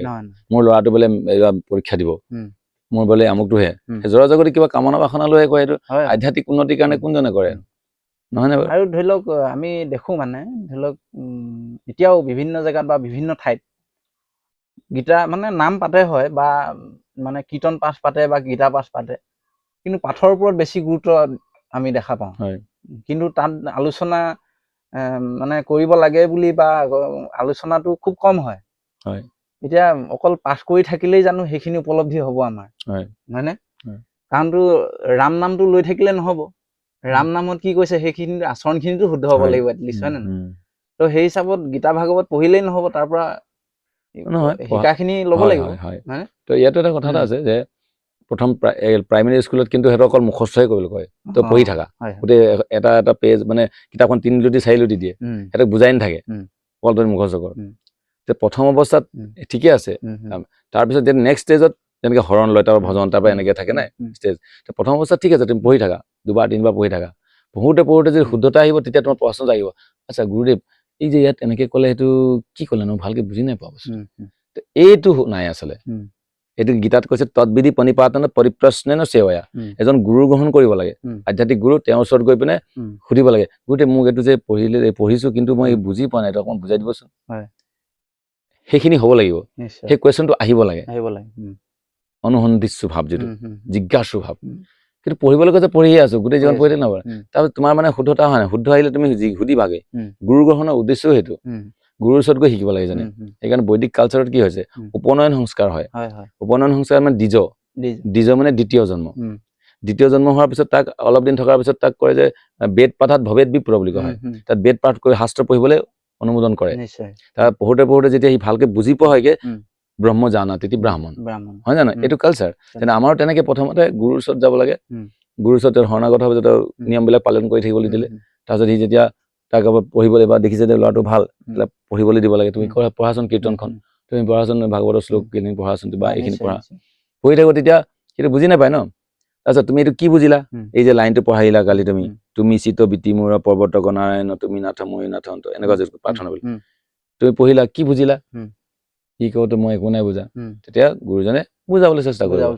হয় নাই গুৰুজনে যেতিয়া বুজাব সি যদি যিটোখিনি বুজিলে তাৰ নুবুজাখিনি তেনেকে অৰ্জুনে সুধিছে আচ্ছা মই এইটোতো বুজি নাপালো আপুনি কি ক'লে এইটো হৈছে গুৰুৰ শিষ্য পৰম্পৰা এই বস্তুটো নাইকিয়া হৈ গ'ল আমিও হৰণ লওঁ আমি তাত সমাজত আমি সৰুতে হৰণ লৈছো হৰণ গুৰুৱে কোনোদিন সোধাও নাই আমি গুৰুক সোধা নাই বাছ থাকি গ'ল আৰু এতিয়াও সমাজত সেইটোৱে চলি আছে বহুতে হৰণ লয় তাৰ গুৰুৰ লগত কোনো এনেকুৱাই নাই যে ৰিলেশ্যন মানে এনেই ৰিলেশ্যন আছে কিন্তু আধ্যাত্মিক ৰিলেশ্যনটো নাই যিটো মই কেলেনো গুৰু গ্ৰহণ কৰিলো গুৰু গ্ৰহণৰ উদ্দেশ্যনো কি এতিয়া গুৰু গ্ৰহণৰ উদ্দেশ্য মই এনেকে চবকে সুধিবচোন মই কেলে এই সমাজত বহিবৰ কাৰণে সকলোৱে যাতে বহিব পাৰো সমাজত বহিবৰ কাৰণে মোৰ হাতে নহলে কোনো নাখাব সেইকাৰণে হৰণটো লৈ ললো সেইটো একচুৱেলি হৰণ গুৰু গ্ৰহণ কৰাৰ উদ্দেশ্য আমি তেনেকেই লৈছিলো এতিয়াহে গম পালো যে গুৰু গ্ৰহণৰ উদ্দেশ্য হৈছে দিব্য জ্ঞান দীক্ষা বুলি কয় দিব্য জ্ঞান ক্ষায়তে দিব্য জ্ঞান হবলৈ দিব্য জ্ঞান মানে মই জীৱনৰ উদ্দেশ্য কি জানিব পাৰিম তাৰপিছত ক্ষায়তে মানে পাপ খিনিৰ পৰা মই দূৰ হ'ম পাপৰ পৰা মুক্তি আৰু শুদ্ধ ভক্তি উদয় সেইটো গুৰুৱে কৰে দিব্য জ্ঞান বুলি দীক্ষা বুলি কয় প্ৰভুজী আপুনি খুব ধুনীয়া এটা কথা কৈছে যিটো গুৰু পৰম্পৰা মানে প্ৰতিটো ক্ষেত্ৰতে আমি দেখিছো গুৰু নহলে একোটা কাম নাই হয়নে আজি বিদ্যালয়ত ছাত্ৰ এজনে পঢ়িবলৈ ললেও বিদ্যালয়ৰ শিক্ষকজনে তেওঁৰ কাৰণে গুৰু হ'ল ঘৰত মাক দেউতাক গুৰু হ'ল হয়নে এনেকে ধৰণে গোটেই জীৱনটোত আগবাঢ়িবলৈ মানে যিখিনি প্ৰয়োজন সেইখিনিতো গুৰু কোনোবা এজন দেখুৱাইতো দিব লাগিব নিজেতো কোনো হ'বগে পৰা নাই সেইখিনি নহয় জানো তো আধ্যাত্মিকৰ ক্ষেত্ৰতো মানে গুৰু পৰম্পৰাটো খুব গুৰুত্বপূৰ্ণ আৰু বিনা গুৰু চৰণে ভকতি নহয় বুলি মাধৱ পুৰুষে কৈছে তো সেইকাৰণে এই যিটো বস্তু মানে গুৰু পৰম্পৰা আপুনি খুব ধুনীয়া এটা কথা মানে কৈছিলে যে সকলোৱে আনকি প্ৰভু কৃষ্ণইও আনকি গুৰুৰ ওচৰলৈ গৈছিলে প্ৰভু ৰামচন্দ্ৰও গুৰুৰ ওচৰলৈ শিক্ষা ল'বৰ কাৰণে গৈছিলে গতিকে সেই তেনেধৰণে আমি বস্তুখিনি যদি যথাৰ্থভাৱে বুজি লওঁ বা আমাৰ উঠি অহা সকলে বুজি পায় যে গুৰুৰ প্ৰাধান্য কিমান হয়নে বাৰু এই বস্তুখিনি যদি বুজি পায় এটলিষ্ট তেতিয়া অলপমান লাভ হ'ব বুলি ভাবিছো প্ৰভুজী আৰু এটা কথা সুধিব বিচাৰিছো ধৰি লওক আপুনিতো এতিয়া বৃন্দাবনত থাকিলে বুলি কৈছে প্ৰায় 20 বছৰ বৃন্দাবন মায়াপুৰ 20 বছৰ প্ৰায় থাকিলে আপুনি তাতে বিভিন্ন ধৰণৰ বেদ শাস্ত্ৰ গুৰু আশ্ৰয়ত থাকি পেলাই শিকি মেলি আহিলে তো এতিয়া আমাৰ অসমৰ মানুহৰ মনত আৰু এটা মানে সংশয় আহি যাব কি বোলে শংকৰ মাধৱ থাকোতে আপুনি আকৌ বাহিৰত কিয় পালেগে বা বাহিৰৰ গুৰুৰ সেৱা মানে আশ্ৰয় ললে তো এনেকুৱা ধৰণৰ কিছুমান নিগেটিভিটি কমেণ্ট হয়তো আহিব পাৰে নহয়নে বাৰু গতিকে ইয়াৰ বিষয়ে আপুনি মানে কি ক'ব বাৰু আচ্ছা তো মই প্ৰথমেই ক'লো যে মই বাহিৰলৈ গ'লো কেলে এইখিনি আৰু ভালকৈ জানিব লাগে PhD যিটো কয় গুৰু আশ্ৰয়ৰ কাৰণে মই PhD ল'ব এইখিনি ভালকৈ জানিবৰ কাৰণে PhD কৰে PhD কৰিবলৈ যে মোক আৰু আণ্ডাৰতে PhD কৰিব লাগিব নহয় প্ৰফেচাৰ আণ্ডাৰত পঢ়িব তেতিয়াহে মই PhD চাৰ্টিফিকেট পাম ডক্টৰেট নহয় জানো তো এই আধ্যাত্মিকতা শিকিবৰ কাৰণে তাত গুৰু লাগিব মোক এতিয়াতো ইয়াততো অসমত তেনেকে কোনো দিয়া নাপাইছিলো ন মই সেইকাৰণে মই ডাইৰেক্ট উৰা মাৰিলো তালৈ তাত গৈ মই এজন গুৰু পালো যে প্ৰভুপাদেতো অলৰেডি শিকাইছে তাত এজন গুৰু তাত থাকিও তাত টিচাৰসকলৰ শিক্ষকসকলৰ যে গাইডেন্সত মই যিখিনি শিকিলো সেইখিনিহে শিকিছো সেইটো কথা জানিলো বাৰু ভাল লাগিলে আৰু এটা কথা মনলৈ সংশয় আহে আজি আপুনি প্ৰভুপাদৰ কথা কৈছে প্ৰভুপাদৰ লিখনিবিলাক আমিও পঢ়িছো নপঢ়া নহয় বা তেওঁৰ কথা আমি শুনিয়ে আছো পেপাৰ পত্ৰই হ'লেও বা মোবাইলে হ'লেও পাওঁ তেওঁ ধৰি লওক আজি প্ৰায় তেওঁ 1900 কিমান চনৰ পৰা তেওঁ মানে বেছিকে ভক্তিৰ লগত জড়িত আছিলে নহয়নে এনেইতো পাৰ্চনেলিটি আছিলে কিন্তু তেওঁ ফাউণ্ড কৰিছে ইস্কন ছ'চাইটিখন প্ৰচাৰ বেছিকে কৰিছে 66 ৰ পৰা আমেৰিকাত গৈ আৰম্ভ কৰিলে এইটো কথাটো এতিয়া ধৰি লওক আমাৰ শংকৰ মাধৱে অসমতে 400 বছৰ বা 500 বছৰ হ'ল আজি তাৰিখত তেওঁলোকে যিখিনি মানে ধৰ্ম প্ৰচাৰ কৰি গৈছিলে আৰু মাজতে আমি বৰপেটালৈ গৈছিলো বৰপেটা যিহেতু গুৰুজনাই 18 বছৰ আছে তাত 18 বছৰ 4 মাহ মাধৱদেৱ মানে শংকৰদেৱ গুৰুজনা তাতে আছিলে আৰু তাতে থাকোতে মানে তেওঁৰ শিষ্যসকলৰ হতুৱাই টোটেল মানে হৰিদেৱ আছিলে দামোদৰদেৱ আছিলে আৰু মাধৱদেৱ আৰু শংকৰদেৱ চাৰিওজনে একেলগতে বহি মানে তেওঁলোকে এই কথাবিলাক শাস্ত্ৰৰ কথাবিলাক ডিছকাশ্যন কৰিছিল আৰু ভাল লগা কথাটো মানে কি তেওঁলোকে যিকেইটা স্থানত বহি পেলাই এই কথাখিনি আলোচনা কৰিছিলে এইখিনি ইতিমধ্যে অসম চৰকাৰে মানে সংৰক্ষণ কৰাৰ ব্যৱস্থা কৰিছে শিলকেইটাও আছে মানে তাতে বহি পেলাই তো সেইখিনি আমি চাই আহিলো খুব ভাল লাগিছে উদ্বোধনী কৰা নাই কৰিব হয়তো এতিয়া মানে সেই বস্তুটোৰ পৰা এটা মানে আমাৰ মনলৈ মানে প্ৰশ্ন আহিছে যে সেইখিনি সময়ত গুৰু শিষ্যসকলৰ মানে কোনো ধৰণৰ বিভেদ নাছিলে সকলোৱে মানে সকলোৱে নীতি আদৰ্শ তেওঁলোকে মানে সমিল মিল আছিলে তেওঁলোকৰ মাজত বা তেওঁলোকক লৈ পেলাই বিভিন্ন ধৰণৰ সমাজো ভাগ ভাগ হোৱা নাছিলে কিন্তু আজি অসমত দুখ লাগে মানে দামোদৰদেৱৰ হৰিদেৱৰ কথা আমি নকওঁৱেই শংকৰদেৱক লৈ 8-9খন 10খন সমাজ হয়নে বাৰু মানে ইখন সমাজে কয় মোৰটোহে শ্ৰেষ্ঠ ইখন সমাজে কয় মানে ইখন সমাজৰ কথা নুশুনে তো বস্তুটো মানে আৰু বৃন্দাবনৰ ফালে যদি চাবলৈ যোৱা যায় তাতে এটা ইউনিটি আছে দেখিছো মানে আমি আমাৰ দৃষ্টিগোচৰ হৈছে ইউনিটিটো আছে কি যে প্ৰতিজন সন্ত ইজনে সিজনক বহুত শ্ৰদ্ধা আৰু ভক্তি কৰে হয়নে বহুত মানে সন্মান কৰে কিন্তু আমাৰ ইয়াত অসমত সেই বস্তুটো দেখা নাই ইজন ভকতে সিজনক দেখিব নোৱাৰে ইখন সমাজে ইখন সমাজক দেখিব নোৱাৰে হয়নে কিন্তু গুৰুসকল কিন্তু এক হৈ আছিলে আজিও সেই দামোদৰদেৱক বহুতে গুৰু মানে হৰিদেৱক বহুতে গুৰু মানি তেওঁলোকে সেৱা শুশ্ৰূষা কৰি আছে তেওঁলোকে প্ৰতিষ্ঠা কৰি যোৱা সত্ৰও আছে কিন্তু তেওঁলোকৰ মাজত কোনো বিভেদ নাছিলে কিন্তু গুৰুজনাই দিয়া নীতি আদৰ্শখিনিকে লৈ আজি বহুত মানে ভাগ ভাগ সমাজ হৈছে গতিকে লৈ সেইকাৰণেই হয়তো গুৰুজনাক বাহিৰত চিনি পোৱা নাই নেকি বা গুৰুজনাৰ যিখিনি নীতি আদৰ্শ বাহিৰত প্ৰচাৰ কৰিবলৈ যাব পৰা নাই নেকি যে অসমৰ মানুহৰ মাজতে একতা নাই এনেকুৱা কিবা হ'ব পাৰে নেকি নহয় আপুনি বাৰু কথাখিনি ঠিকেই কৈছে যে একতা নাই বা আছে এনেকুৱা ধৰণৰ সেইটো কৰিবতো নালাগে আমি সকলোৱে এক হেতুতে থাকিব লাগে গুৰু একে যেতিয়া আমাৰ ভিতৰত তোমাৰ মতে তুমি যদি ভাল লাগিছে যে ঠিক আছে গুৰুদেৱৰ এই শিক্ষাখিনি তুমি ল'লা মই এই শিক্ষাখিনি ল'লো তাহলে মই সেইখিনিতে আগবাঢ়ি যাওঁ তুমি সেইটোতে আগবঢ়া তুমি ধৰা গুৰুদেৱৰ কাপোৰ ধুই দিয়া ঠিক আছে তুমি ভাল মই গুৰুদেৱৰ বোলে ঘৰটোৱে মুচি দিওঁ তাহলে সেৱাটো দুজনে একেই নহয় জানো তাহলে ভেদ তই বেছি ডাঙৰ মইহে ডাঙৰ সেৱা কৰো গুৰুদেৱৰ ৰুমত থাকো তই কাপোৰহে দিয় সেনেকুৱাবিলাক মোৰ খামি মানে যেতিয়া সোঁহাতখনে কয় যে বাঁ হাতখন তই বেয়া কামতে ব্যৱহাৰ হ তই ফাল্টু নহয় দুইখনেতো শৰীৰৰে অংগ নহয় জানো কথাটো কেনেকে পাহৰি যাওঁ আমি গুৰুজনে আমি ভিতৰত কাজিয়া লাগি থাকিলে গুৰুজনে সন্তুষ্ট হ'ব জানো কেতিয়াও নহয় ল'ৰাকেইটাই কাজিয়া লাগি থাকিলে এনেবিলাক আচলতে ভাবিব পৰা নাই আচলতে বিভিন্ন কাৰণ হ'ব পাৰে আৰু যিটো প্ৰচাৰৰ কথা ক'লে তো এই প্ৰচাৰটো আচলতে ভগৱানৰ নিৰ্দেশতে হৈ থাকে ক'ত কেতিয়া কেনেকৈ প্ৰচাৰ হ'ব ভগৱানৰ বাণী ক'ত নহ'ব সেইখিনি আমাৰ হাতত নাথাকে আচলতে মই যিমান চেষ্টা কৰি থাকিলেও নহ'ব আৰু তেওঁ ইচ্ছা কৰিলে সকলোবিলাক হ'ব তেওঁ কি বিচাৰিছে এতিয়া হয় নাই তেওঁ যিটো বিচাৰে য'ত যেনেকে প্ৰচাৰ হ'বলগীয়া আছে সেইটোৱে হ'ব আমাৰ সেইখিনি নহয় আমি অকল ভগৱানৰ ওচৰত প্ৰাৰ্থনা কৰিব লাগে মোৰ গুৰুৱে যিখিনি শিকাই থৈ গৈছে মই ভগত প্ৰাপ্তি কৰিব লাগে ভগত প্ৰাপ্তিত মই যেতিয়া গৈ আছো কোনোবাই কৈছে আপুনি ক'ত গৈছে মই বোলে ইয়ালৈ গৈ আছো মোক লৈ যাব নি আহা মই নকওঁ যে মোৰ পথটোৱে ভাল সেই তাৰ পথটো সেইটো পথলৈ নাযাবা এনেকুৱাতো নহয় আচলতে মোৰ থালত যিখিনি দিছে মই খাই আছো কোনোবাই বিচাৰিলে লোৱা তুমি লোৱা অলপ এইটো যথাৰ্থ আচলতে তোমাৰ পথত তুমি যোৱা মোৰ পথত মই গৈছো মোৰ পথত যদি কোনোবা আহিব বিচাৰে আহিব পাৰে ন এনেকুৱা ধৰণৰ থাকিব লাগে তেতিয়া কাৰো মাজত ভেদ ভাৱ নাথাকিব হিংসা নাথাকিব হিংসা থাকিব নালাগে আচলতে সেইখিনিয়ে তো আশা কৰো ভৱিষ্যতত এইখিনি নাথাকিবগে কাৰণ ভগৱানেও জানে পৰিত্ৰাণ সাধনাক বিনাশায় ধৰ্ম সংস্থাপনাৰ্থ সম্ভৱ আমি যুগে যুগে যুগে যুগে ধৰ্ম সংস্থাপন যেতিয়া দেখে যে আৰু নহৈছেগে তেতিয়া আকৌ ঠিক কৰিবলৈ তেওঁ আহে নহয় জানো তো সেইকাৰণে এইবিলাক চিন্তা কৰি থাকিবলৈ ইমান দৰকাৰ নাই কি হৈছে হ'ব দিয়কচোন আপুনি আমি নিজৰ চাইডটো চাই গৈ থাকো আমি অকণ ভাল কিবা এটা দিবলৈ চেষ্টা কৰো তেওঁলোকে বেয়া দিছে ভাল দিছে আমাৰ সেইটো বেছি নজৰ দি থাকিব দৰকাৰ নাই হয় নে নহয় তাত দিলে মোৰ নিজৰ সাধন ভজনটোৱে নষ্ট হ'ব সেইকাৰণে মই সেইখিনিত মাথা মাৰি নাথাকো কোনে মোক কি কৰি আছে মই সেইটো ইমান ফ'কাছ নকৰো বহুতে মোক কয় আপুনি অসমীয়া হয় বেংগলী ধৰ্ম ধাৰণ কৰিলে বেলেগ ধৰ্ম লৈছে মই বোলে বেলেগ ধৰ্ম লোৱা নাই মই ধৰ্ম এটাই আমাৰ মানুহ আপুনি কিয় ভুল কৰিছে ধৰ্ম কেইটানো আমাৰ আমি কি হিন্দু বুলি কওঁ সেইটোতো লোকৰ ধৰ্ম হিন্দুও নহয় আমি সনাতন ধৰ্ম মানে হৈছে ভগৱান হৈছে কৃষ্ণ আমি তাৰ দাস তাৰ সেৱা কৰিব লাগে। কোনোবাই তেওঁৰ নাম কীৰ্তন কৰি সেৱা কৰিছে, তেওঁ ধ্যান কৰি সেৱা কৰিছে, তেওঁৰ কোনোবা মূৰ্তি ৰূপে ৰাখি তেওঁৰে সেৱা কৰিছে। সেৱাটো কৰিছে, কাৰ কৰিছে? কৃষ্ণৰে কৰিছে নহয় জানো? আপুনি গুৰুদেৱৰ কাপোৰে ধুই দিয়ক, আপোনাৰ হেৰিয়ে কৰি দিয়ক, যি গুৰুদেৱৰে সেৱা হৈছে, হয় নে নহয়? যে গীতা ভাগৱতৰ বাণী প্ৰচাৰ কৰিছো, এইটো কাৰণো প্ৰচাৰ হৈছে? এইটো কৃষ্ণৰে প্ৰচাৰ হৈছে। আৰু গুৰুদেৱে মাধৱদেৱেনো কাৰ প্ৰচাৰ কৰিবলৈ কৈছিলে? কাৰ নাম প্ৰচাৰ কৰে? কৃষ্ণৰ নাম কৰিব প্ৰচাৰ কৰিবলৈ। কৃষ্ণৰ নামেতো প্ৰচাৰ হৈছে, তেতিয়াহ'লে বেয়া হ'ব লাগে কথা নাই, বেয়া পাবলগীয়াটো কথা নাই। যদি ল'ৰাটো যদি কোনোবাই প্ৰশংসা কৰিছে, মাকে বেয়া পায় নেকি? মোৰ ল'ৰাৰ প্ৰশংসা নকৰিবি, যিয়ে প্ৰশংসা নকৰিব, মৰম কৰিলে যি ভালে পায়, হয় নে নহয়? হিংসাটো নকৰে। কিন্তু হয় ক'ত যাওক, নিজৰ ল'ৰাটোক যদি কোনোবাই মৰম কৰে বেলেগে, তেতিয়া ভাল পায়। কিন্তু মানুহজনক যদি কোনোবাই মৰম কৰে, তেতিয়াহ'লে বেয়া পায়। বা নিজৰ মানুহজনীক যদি বেলেগ কোনো মৰম কৰিছে, তেতিয়াহ'লে অসুবিধা আছে। তেতিয়াহ'লে বেলেগ এটা স্বাৰ্থ আছে ন। সেই প্ৰেমটো বেলেগ, এই প্ৰেমটো বেলেগ।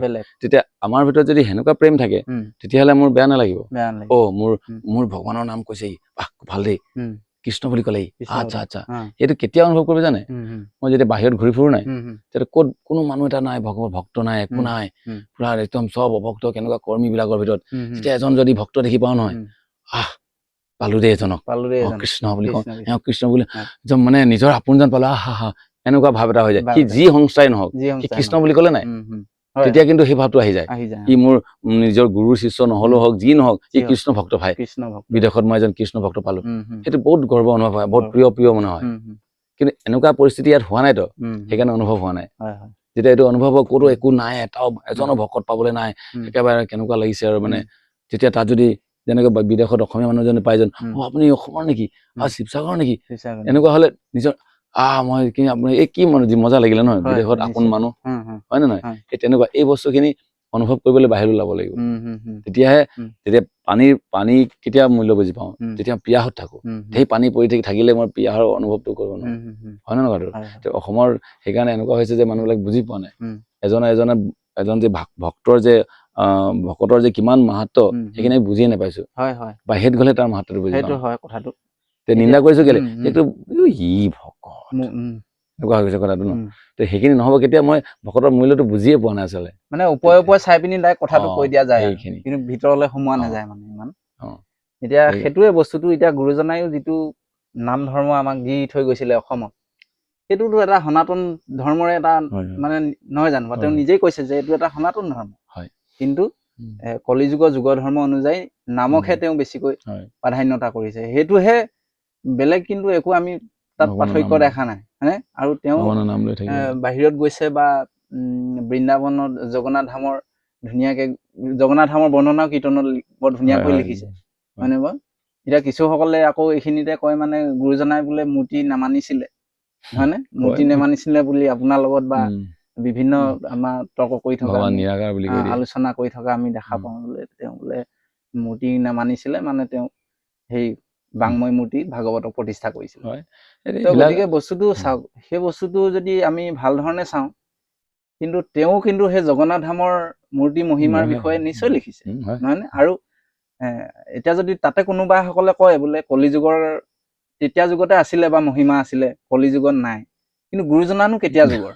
গুৰুজনাটো কলিযুগৰে হয়, আৰু কলিযুগৰ কাৰণে তেওঁ গীতা ভাগৱত লিখিছে বা অনুবাদ কৰিছে, নহয় জানো?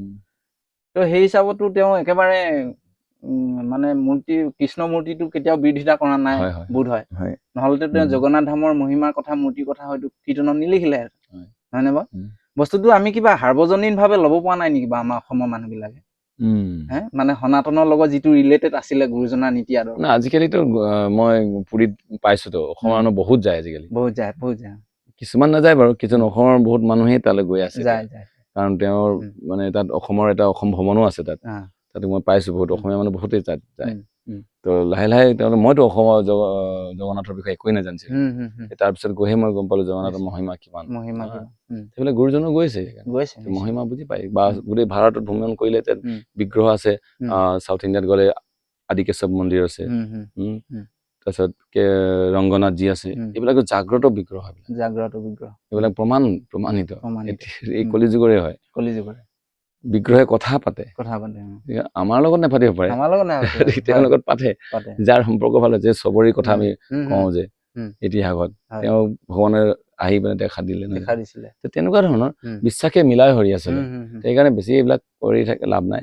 তো আমি আমাৰ পথত আগবাঢ়িব লাগে তো এনেকুৱাবিলাক থাকিব সেনেকুৱাবিলাকৰ পৰা বেছি গুৰুত্ব যিমান ৰাতি হ'লেও ৰাতিপুৱাটো হ'ব ন তো সেইকাৰণে ভগৱানে ঠিক ব্যৱস্থা কৰিব তাৰ তো সেইটো অলৰেডি পাতনি মেলিলেই ভূমিকা আৰম্ভ কৰিলেই এইটো জাষ্ট এতিয়া লাহে লাহে প্ৰসাৰিত হ'ব অলপ বাকী আছে অলৰেডি বীজ দিয়া হৈ গ'ল সি এতিয়া অংকুৰিত হ'ব লাহে লাহে হ'ব সেইটো আৰু চাওক আৰু 5 বছৰ বা 10 বছৰৰ ভিতৰত ইয়াৰ প্ৰভাৱ আপোনালোকে অসমত দেখিবলৈ পাব যে এই যে একতাৰ বান্ধোন যে গুৰুজনে যিটো দি থৈ গৈছিলে সকলোকে এক কৰাৰ মাজত মানে এজন দৰকাৰ আছে সকলোকে এক কৰিবলৈ এজন ব্যক্তি লাগিব তো সেইখিনিহে অভাৱ হৈ আছে এতিয়া মানে ইটা আছে মাজত মছলাখিনি দিলেই হ'ল আৰু সেই মছলা থকা জনৰ অভাৱ হৈছে তো ভৱিষ্যতত আশা ৰাখিছো যে ভগৱানে গুৰু কৃষ্ণই নিশ্চয় আশীৰ্বাদ কৰিব যদি আমি যিটো এটা ভাল পথত আগবাঢ়িবলৈ গৈ আছো যদিও কয় এনেকুৱা ভাল পথত গ'লে বহুত যেনে গুৰুজনকে আহোম ৰজাই এবাৰ খেদি পঠালে ৰজাসকলে খেদি পঠালে বুলি কয় তো ভাল কামত যিচুকো তেনেকে কৰিলে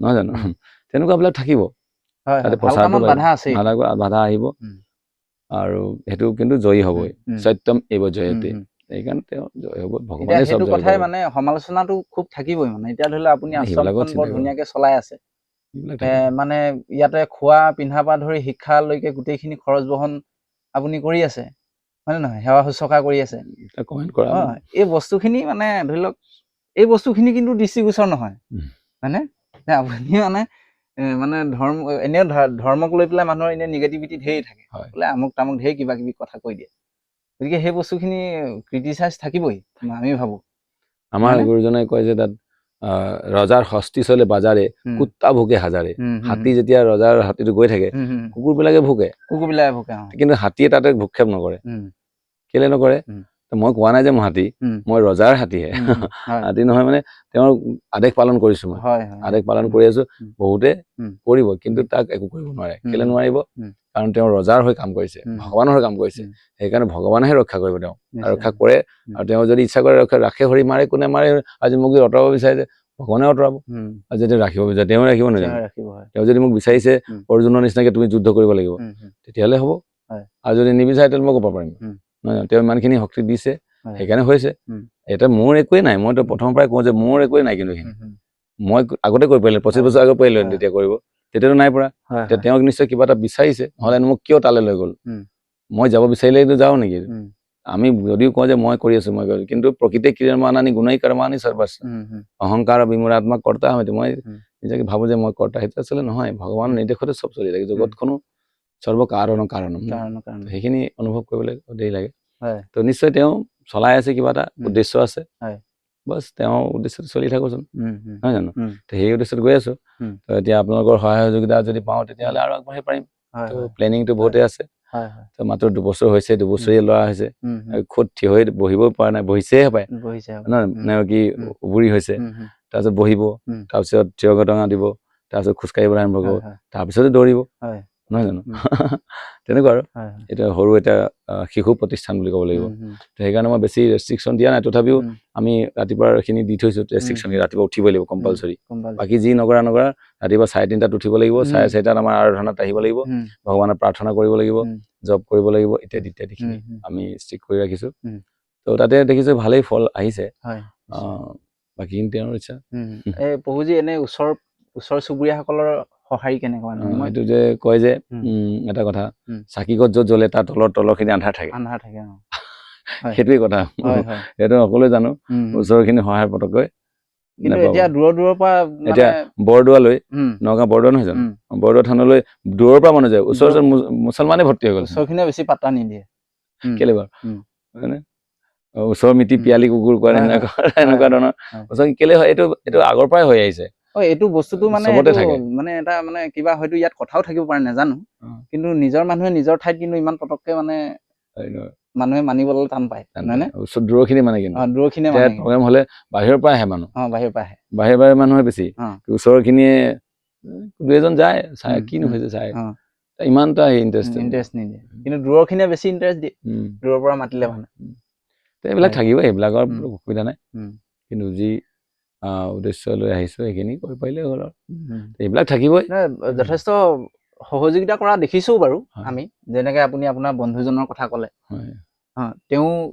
তেওঁ মানে এটা সময়ত আপুনি কি আছিলে ইতিমধ্যে কৈছেই হয় নে নহয় এইবিলাক ভকতি বৰকে শুনিব নিবিচাৰে বা মদ পানী খাই কিবা কিবি থাকে, কিন্তু তেওঁ জীৱনলৈ পৰিৱৰ্তন আহিলে। এনেকুৱা উদাহৰণ আছে নিশ্চয়। গতিকে ভগৱানে বিচাৰিলে চবেই হয়। নিশ্চয় আমি আশা কৰিছো আৰু ভাল কামত সদায় সহযোগ কৰিব লাগে বুলি আমি ভাবো। আমাৰো তেনেকুৱা চিন্তা ভাৱনা। আপোনাকো ভগৱানে লৈ আহিছে ইয়াত। হয়, নিশ্চয় নিশ্চয়। নহলেনো কেলে আহিছে? কিবা এটা প্লেনিং থাকিবও পাৰে। আপোনাৰ লগত মোৰ চিনাকি আছিলে নেকি?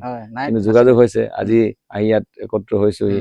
ভৱিষ্যতত আপোনাক লৈ কি কিবা প্লেনিং কৰে ভগৱানে। তাৰমানে সেইটোৱে বস্তুটো। এতিয়া মানে আপুনি মাতিলে কাৰণে আহিলো সোমাই যাওঁ বুলি, কিন্তু মানে ইয়াত আহি পৰিৱেশটো যিটো দেখা পালো, তাৰমানে আপোনাৰ পৰা মানে এটা মটিভেশ্যন স্পিচ বা আপোনাৰ পৰা দুই এষাৰ জানিব পাৰিলে আৰু বেছি ভাল হ'ব, বা অসমৰ ৰাইজে বুজিব বুলি মানে আমি কথাটো ভাবি পেলাইহে মানে ভিডিঅ'টো বনোৱা হৈছে, যাতে মানুহৰ মাজত থকা এই দ্বিধাবোধবিলাক আঁতৰ হওক, নহয়নে?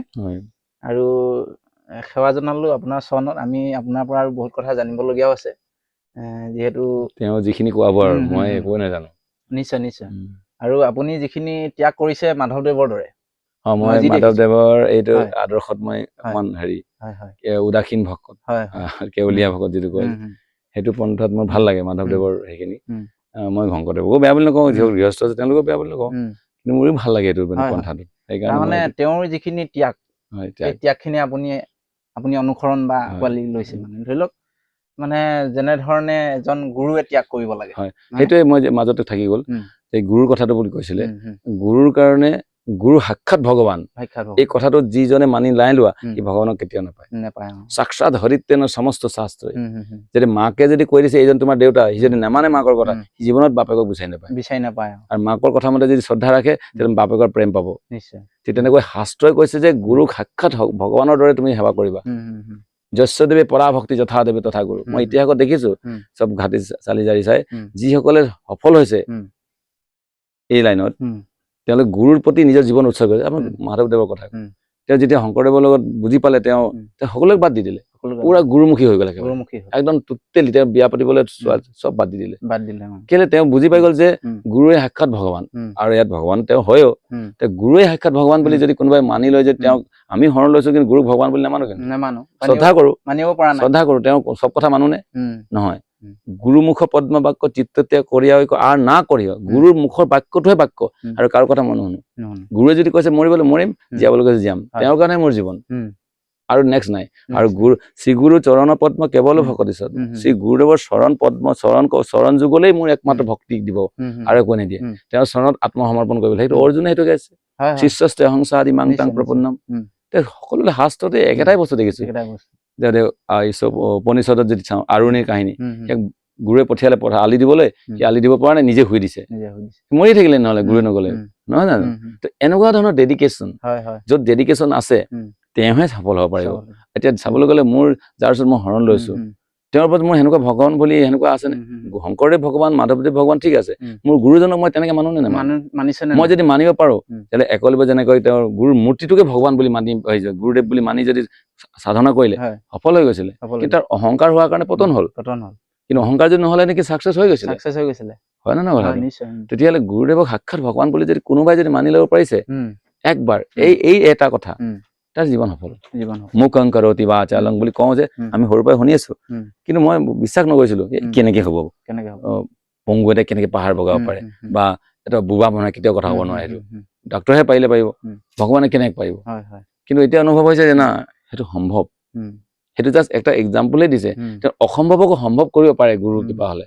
সেই কথাটো মই নিজেই প্ৰভুপাদৰ কথা যে কৈছিলো, তেওঁ এজন বৃদ্ধ বয়স 70 বছৰ বয়সত তেওঁ গুৰুৱে কৈছে আমেৰিকাত গৈ তুমি ভগৱানৰ বাণী প্ৰচাৰ কৰিবা ইংৰাজী ভাষাত। তেওঁ যেন পাৰিম জানো?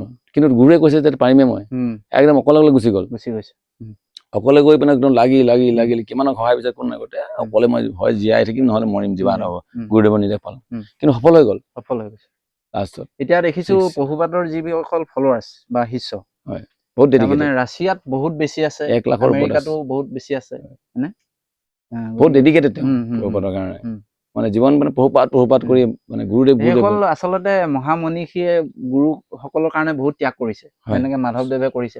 ত্যাগ নকৰিলে নোৱাৰে। সেইকাৰণে মাধৱদেৱকে ধৰি লওক, গুৰুজনাৰ 3জন সন্তান থকাৰ পিছতো মাধৱদেৱৰ হাততে গুৰুভাৰ অৰ্পণ কৰিছে। মানে কথাখিনি বহুত তাৎপৰ্য আছে, নহয় নহয়?